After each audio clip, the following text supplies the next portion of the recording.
How you doing, everyone? Kaurna here from the Marine Discovery Centre in Henley Beach. What I've got with me today is a coastal plant found in South Australia and in other parts of Australia as well on their shores. There are a couple of things about this plant that it can be used as. The name of it is, in English, they call it a pig face plant, but the traditional name that we have for this plant is the Cockle.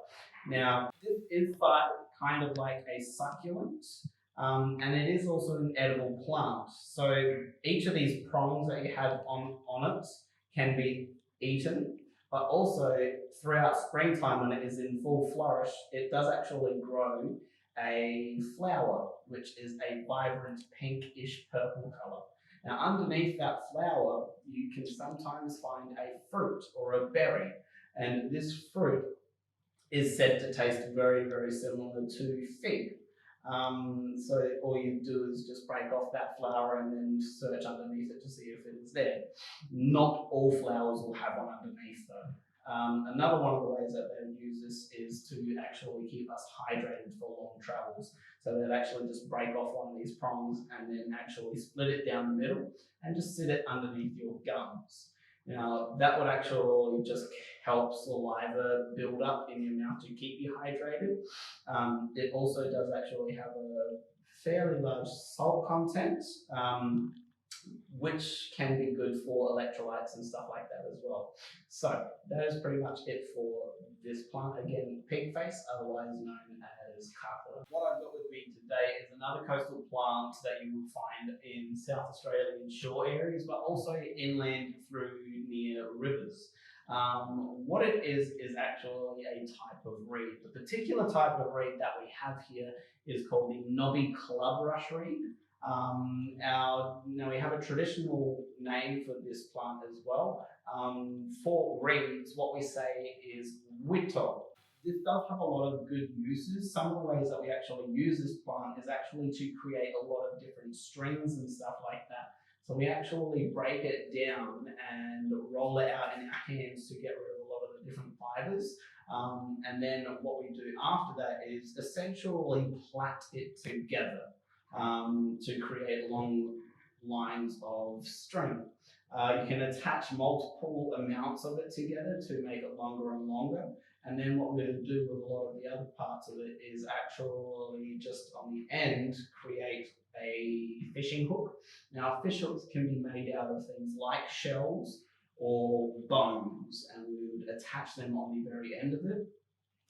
There is also, just at the very bottom where the stalk is that is in the ground, there's a white part to this which is very fleshy and kind of soft, and it is actually edible. I guess if I were to say what it tastes similar to, it'd have to be celery. So this is also a thing that we would use to eat and get some fibers out of it as well. So that is a little bit of information about this plant here. Again, a type of reed called the knobby clubrush reed, otherwise known as wito from the Kaurna language. What I've got here with me today is actually another type of plant that you can find on South Australian shores. And this is what it looks like when found up on the beach. Might not look like much in this form. What it actually is a type of seagrass. Now, when this seagrass actually is ripped up out of the sand or from its stalks, it starts to slowly break down and you get all these teeny tiny little hair-like fibers out of it. The traditional name that we have for this in the Kaurna language, so the Kaurna people being the traditional landowners of what we call the Adelaide Plains, the name that they have for it is Parndingyerno. And they have a lot of different ways that they would use this. It was once used as a trading material because, again, this is a particular seagrass that is only found in South Australia. Some of the ways that they would actually use this is for things like making string. So you can essentially make rope or strings out of this by, as you would dreads. So just rubbing it together, and you might use things like plant oils or even animal fats.